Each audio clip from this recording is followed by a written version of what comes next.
And the next talk is the talk of Boabs and Sadi on periodic solutions for first order differential inclusion type, differential equation of inclusion type, or something like this. Or maybe you will show us the name of your talk. First and foremost, I would like to thank the organizing committee for accepting me to participate in this conference with the hope that we all benefit from this experience. I would also like to thank my supervisor, Professor Saïdi, for helping and supporting me in this work entitled Periodic Solutions for a First Order Differential Inclusion Type. This work is divided into introduction, notation, and preliminaries, the main results, and conclusion. First, in this paper, we are going to study the stability of arbitrary global periodic solution of the differential inclusion given by inclusion 1,1, such that we have the subdifferential dφt point is the subdifferential of a time-dependent proper-Laurent semi-continuous convex function, and we have f is a Lipschitz single-valued function. Our study is mainly motivated by reference 5, 2020. The authors have established the existence and the stability of a periodic global solution when the normal cone of R prox regular moving subset C of T of Rn is considered instead of dφt point. In this paper, we investigate stability of both arbitrary global and a periodic solution on the entire R of our problem. The existence of global exponentially stable and periodic solution when the subdifferential is a proper Laurent semi-continuous convex function and the perturbation f is a Lipschitz single-valued banded and strongly monotone in the sense that this estimate holds true for some fixed alpha positive and for all t in R, x1, x2 in Rn. We follow some arguments from reference 1, 2018. We consider the following notation for the inner product, the associated norm, the closed ball of center X and radius R. L2 is the space of measurable maps endowed with the usual norm. And we have let phi be a Laurent semi-continuous convex function, and which is proper in this sense.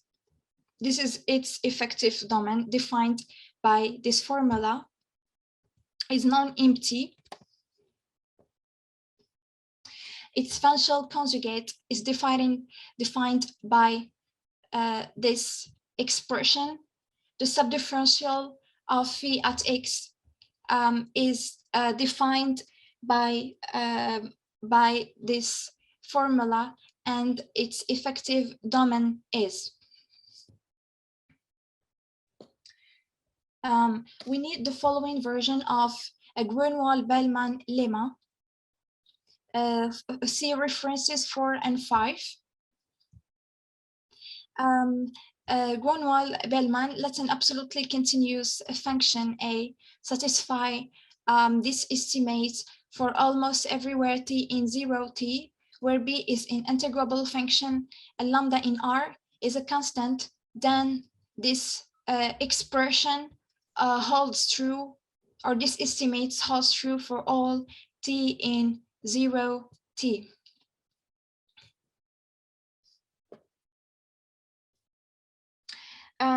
The main results. Now we give our assumptions.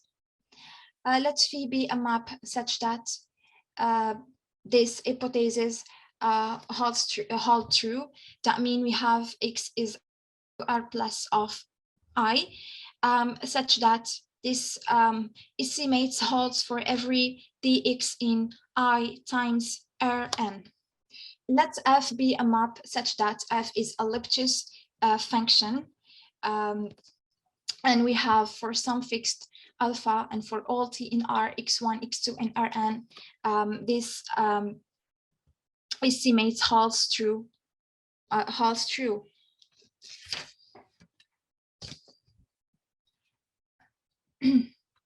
In theorem 3.1, we focus on the existence of a global solution. Let F phi be a map satisfying H1, H2 that we just imposed, and F is be a map satisfying condition E. And we suppose that also F is bounded by this expression. That means this estimates holds true. Then our problem has at least one solution defined on the entire R. This is the main, we give the main ideas of the proof. We consider by the sequence Zn in Zn in don phi minus n point for each n in n. We define also this the sequence xn of t like this, such that x point is solution of our problem with initial condition. So, excuse me, yes. Is that x and t looks like a step function or something like that? Or that depends upon n completely, a sequence of functions we are considering? This? X and t, this. Yeah. What? I can't hear you. I didn't hear you. So xn of t is a sequence. Okay, I got it. Okay. Defined like that by Zn if t less than minus n, and Zn is in don phi minus n point, and x of t is a solution of our problem in minus n, and we have a result said that one has a unique solution in all compacts of R. So we have x is a solution of our problem. So this T is in open set or closed set? This one minus n open or compact x a solution of our of 1 in all compact of R. I got it. Okay. Next. So by using a result concerning the existence and uniqueness of solutions solution on minus k, x and be a solution of our problem. A continuous, absolutely continuous solution. So we can use Arzela-Ascoli theorem.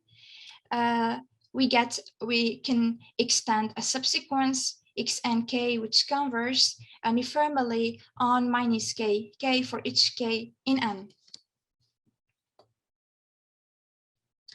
Let's define xn bar equal xn n on R, then it converges uniformly also on this interval. Let x0 of t be the limit.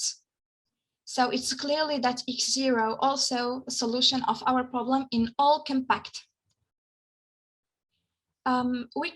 We show that x0 is a global solution, not only a local solution. I want to prove that x0 is a global solution, that means on the entire R. So for that, we suppose that x bar be a solution with initial condition. We suppose also that they are different. That means x bar of t0 not equal x0 of t0 for some t0 greater than theta. As that means its limits be different, be not equal the x bar of t0. Then we have this estimates holds true by continuously dependence of solution on the initial condition. See reference 3. Proposition 2, there exists a gamma positive such that this inequality holds for all t in theta t0. In particular, for t equal t0, we get this one, and this contradicts the hypothesis. Therefore, we get x bar of t equal x0 of t for each t greater or equal theta, hence x0 of t solution of our problem. We have Dunphy point is bounded on R and x0 in Dunphy point, so we get that x0 t in Dunphy point for all t in R. Now we concentrate on the uniqueness of solution. Let the conditions of theorem 3.1 hold.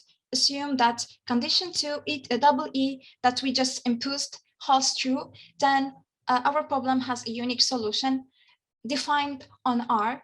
Furthermore, the global solution X is globally exponentially stable. For that, we suppose that X1, X2 be two solutions of our problem with initial condition. And let t greater or equal theta such that this whole exists, since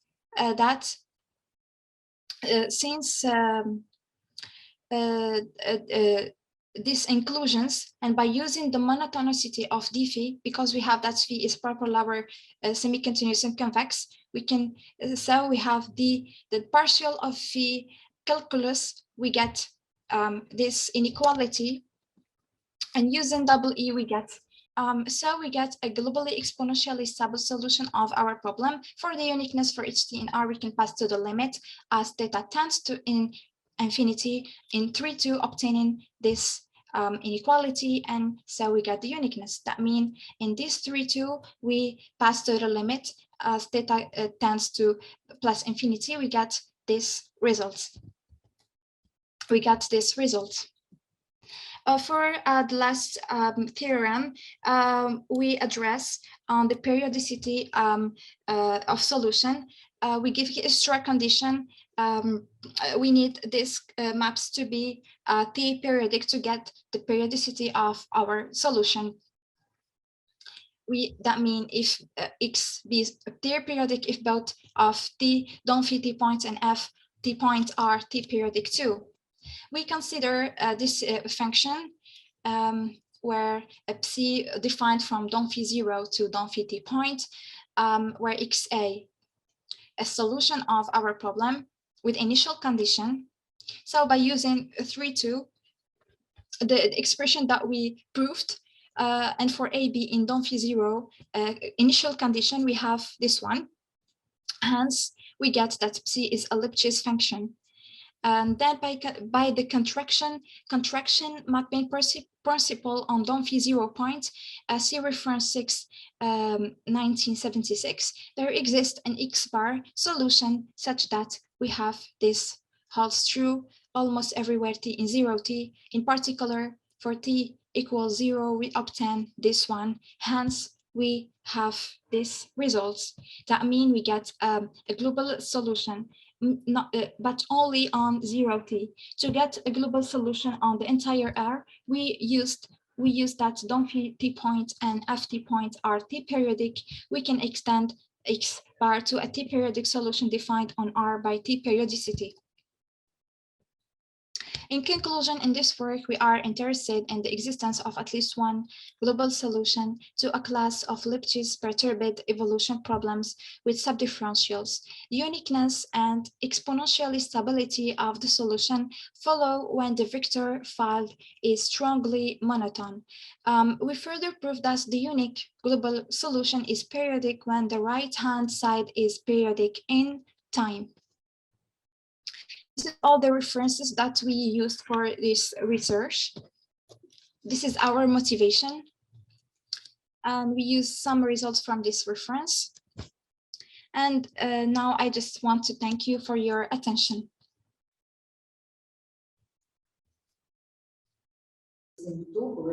Clear. And what questions do you have, please? Can you show me this again? Condition 2 for your theory. Can you hear me? I can't hear you. Could you repeat, please? Repeat, please. Okay, you hear me? Could you show me, please, condition 2 of your theorem again? What show you? Condition 2, there was theorem. Okay, this. Not so fast, please. Okay. Forward. So this is the condition about f, strongly monotone ellipsis function. Before.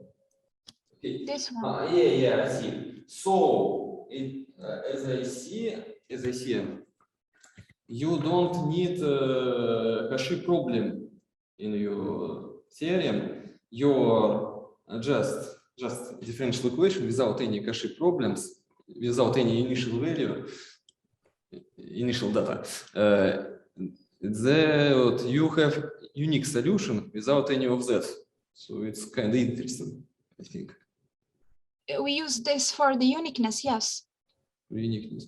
Yeah, so it's kind of instead of initial value, you have some restrictions on your function x. So, do you have any example satisfying this condition? No, function f, it's not known function z or x. The question is why I use this condition. Yes. Oh, yeah. Is for the uniqueness. I use this condition for the uniqueness because here we have f the x1, the inner product greater or equal alpha. We use this for this step. This one.